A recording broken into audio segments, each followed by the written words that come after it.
पिछले सेशन में हमने ये जानने की कोशिश की कि ज़िंदगी क्या है, व्हाट इज़ लाइफ। ज़िंदगी को लेके सबके अलग अलग परसेप्शन क्या है, पॉइंट ऑफ व्यू क्या है। उसी को आगे लेते हुए हम बढ़ते हैं। ज़िंदगी को हमें कैसे लेना चाहिए।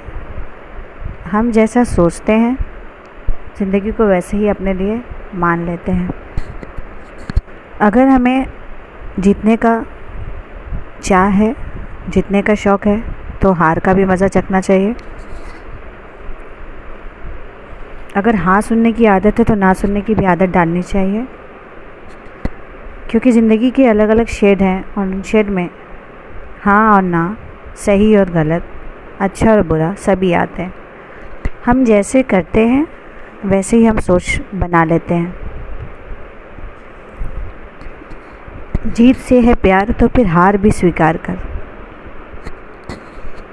जब तक हम हारते नहीं हैं हमको जीत का पता नहीं चलता। जब तक हम किसी चीज़ को पाने की कोशिश नहीं करते उस चीज़ की वैल्यू नहीं होती, और जब उसे पा लेते हैं तो वो वैल्यूएबल बन जाती है। किसी भी वस्तु या चीज़ या सामान की कीमत नहीं होती है, उसके पीछे जो हमारा हार्डवर्क स्ट्रगल होता है कीमत उसकी होती है कि हम उसे पाने के लिए क्या करते हैं। लेकिन इन सब के बाद भी हमको एक बात नज़रअंदाज नहीं करनी चाहिए कि ज़िंदगी में नीड्स को पाने के लिए, compete करने के लिए कहीं हम सिर्फ पाने की ही तरफ तो नहीं दौड़ रहे हैं, ज़िंदगी जीना तो नहीं भूल गए हैं। आज के टाइम में जितनी भी प्रॉब्लम्स आ रही हैं, टीन एज में हो, यूथ जनरेशन में हो या एडल्ट्स में हो, वो क्या है, वो सब मेंटल से रिलेटेड है, मेंटल हेल्थ से। हम अगर सब कुछ जान पाते हैं तो सिर्फ वो हेल्थ के बारे में जानते हैं, हमारा स्वास्थ्य, हमारी सेहत, पर हम ये नहीं जान पाते कि हमारी सेहत बॉडी से रिलेटेड, ऑर्गन से रिलेटेड तो अलग है, लेकिन एक टर्म आता है मेंटल हेल्थ, हमारे दिमाग की सेहत। हमारे दिमाग को कैसे हम स्वस्थ रख सकते हैं, उसको हेल्दी कैसे रख सकते हैं, और वो हेल्दी तब होगा जब हम अंदर से खुश होंगे। तो बेसिक चीज़ क्या है ज़िंदगी जीने की, हमारी अंदर की खुशी। हम कितना खुश हैं, किसी को खुश रखना है या हमें ख़ुद को खुश रखना है। और यही सबसे बड़ी प्रॉब्लम है कि सब कुछ अचीव करने के पीछे अपनी खुशी नज़रअंदाज करते जा रहे हैं,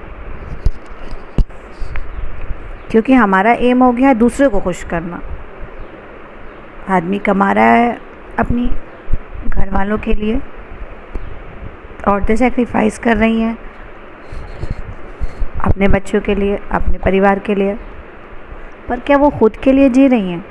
और ख़ुद के लिए जीना इतना मुश्किल तो नहीं है कि उसके लिए हमको अपना सारा काम छोड़ के या जॉब छोड़ना पड़े, या एक होम मेकर को, हाउसवाइफ को सब कुछ छोड़ के बैठना पड़े। वो सारे काम के साथ साथ भी अपने लिए कुछ वक्त निकाल सकती है। तो सबसे इम्पॉर्टेंट चीज़ क्या है, अपने लिए वक्त निकालना। अगर हम अपने लिए वक्त निकालेंगे, अपनी छोटी छोटी खुशियों का भी ध्यान रखेंगे, तो फिर हम किसी और की खुशी का ध्यान रख सकते हैं। जब तक हम खुद खुश नहीं होंगे हम किसी को खुश नहीं रख सकते। हम जॉब करते हैं, करना चाहिए, पढ़ रहे हैं, पढ़ना चाहिए, घर वालों के लिए कुछ कर रहे हैं वो भी करना चाहिए, लेकिन सबसे बड़ी बात क्या है कि हम ज़िंदगी कैसे जीते हैं। हर बात में खुश रहना सीखो, हर बात में।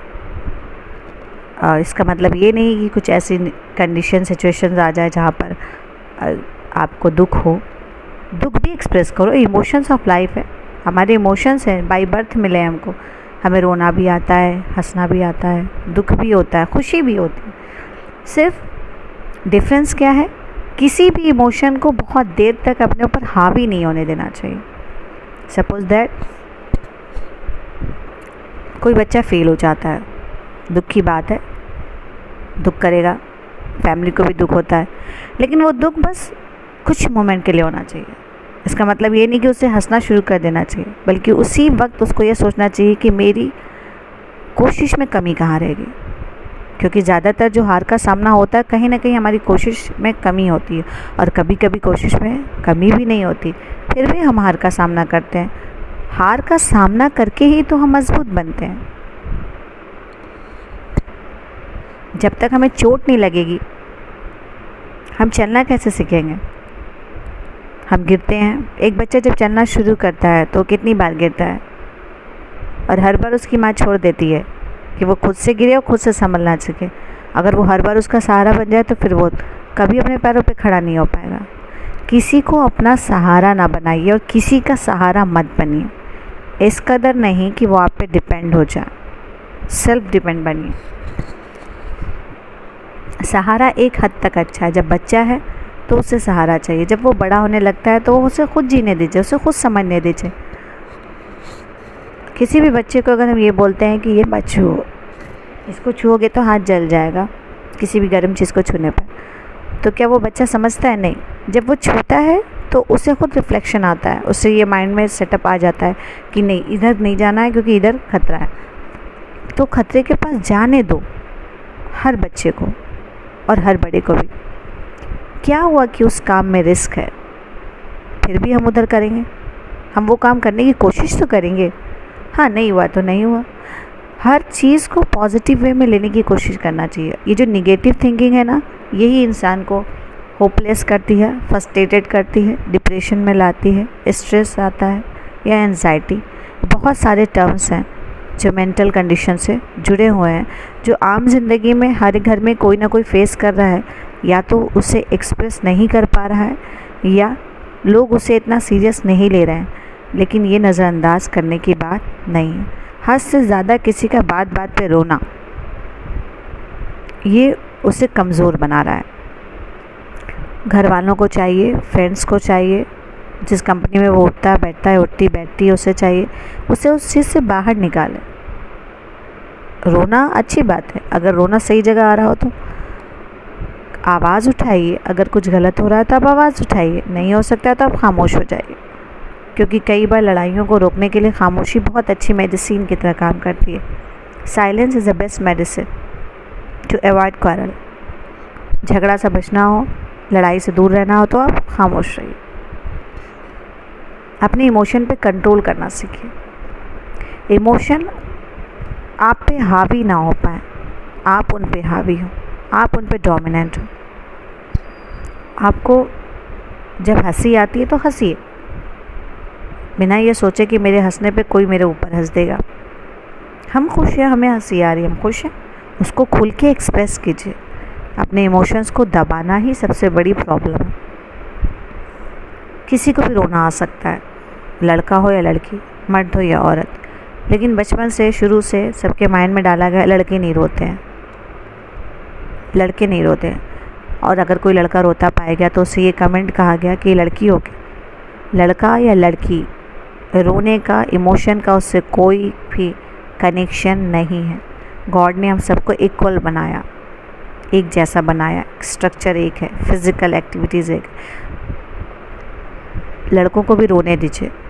और यही होता है जब हम बच्चों को ये कहने लगते हैं तुम्हें रोना नहीं है, तो वो अपने वो इमोशन को दबाना शुरू करते हैं और सप्रेस करते करते करते करते जैसे वो ग्रो अप होते हैं, बड़े होते हैं, फिर वो इंट्रोवर्ट होना शुरू हो जाते हैं, अपनी हर बात दिल में दबाने लगते हैं, वो रोते नहीं हैं और जितनी भी सारी डिजीज़ हैं वो सब उससे कनेक्ट होने लगती हैं। और लड़कियां रोती हैं तो लड़कियों को एक टैग दे दिया गया कि रोना मतलब लड़की, और जो नहीं रोते वो मर्द हैं। ऐसा कुछ नहीं है।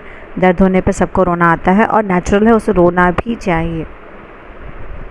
अगर हमें चोट लगे और हम हंसने लगे तो ये एबनॉर्मल साइन है। जहाँ हंसना है वहाँ हंसना। लड़कों को भी एक जैसी ट्रेनिंग दीजिए जैसे लड़कियों को दी जाती है। हाँ, रो, एक्सप्रेस करो। हाँ, मगर छोटी छोटी बातों पे नहीं। जैसे जैसे हम ग्रो अप होते हैं, बच्चों का हाथ कटता है वो बहुत रोते हैं, जब हम बड़े होते हैं तो छोटे मोटे हाथ कट होते हैं, हम नहीं रोते। तो उससे कमज़ोरी या वीकनेस को जानने की ज़रूरत नहीं, ये वीक है, नहीं, क्योंकि वहाँ रोने की ज़रूरत नहीं है। हमारे अंदर टॉलरेंस लेवल आ जाता है, पेशेंस आता है, और पेशेंस सबसे अच्छी क्वालिटी है हर किसी भी पर्सन की। मगर वो सिचुएशन बेस्ड है, जहाँ पर उसे करना है वहाँ करता है, जहाँ नहीं करना है वहाँ नहीं करता। अगर हम छोटी छोटी चीज़ों पे गौर करें तो ज़िंदगी बहुत ही आसान हो जाएगी, खूबसूरत हो जाएगी और एक जैसी दिखेगी, जैसे कि हमारा नेचर है, हमारी कुदरत है खूबसूरत। हर रंग कुछ कहता है। अगर रेड रंग किसी को पसंद है तो ब्लैक कलर की अपनी एक अलग आइडेंटिटी है। इसका मतलब ये नहीं कि काला रंग दुख प्रकट कर रहा है, सफ़ेद रंग शांति, नहीं। सारे रंग खूबसूरत हैं, सारे रंग अच्छे हैं।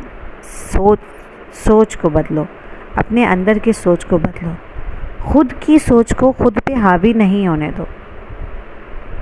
जिस दिन ये हो जाएगा हम ज़िंदगी को समझ जाएंगे, पूरी तो नहीं लेकिन हाँ अपने लिए समझ जाएंगे, हमारे लिए आसान हो जाएगा, हमें अपना मोटिव दिखने लगेगा कि हमको कैसे जीना है। किसी की फ़िक्र नहीं करना है, खुद के लिए जीना है, खुद के लिए करना है। पहले खुद को खुश रखो। आपका कोई दोस्त नहीं है, आपको कोई समझने वाला नहीं है, तो आप खुद को समझो। इंसान का सबसे बड़ा दोस्त वो खुद है। जब हम खुद से प्यार करते हैं ना तो हमें कोई दुख नहीं छू सकता। आज के सेशन में आई थिंक थोड़ी सी बातें मेरी आप लोगों को कनेक्ट कर पाई। ये कनेक्शन बना रहे। अगर किसी को लगता है कि उसको कोई एक प्रॉब्लम है किसी एक फील्ड से, या वो अभी भी कंफ्यूज है, वो नहीं समझ पा रहा है उससे क्या करना चाहिए, तो उसके लिए आप अपना प्रॉब्लम ऑडियो रिकॉर्डिंग के थ्रू या कमेंट बॉक्स में डालिए।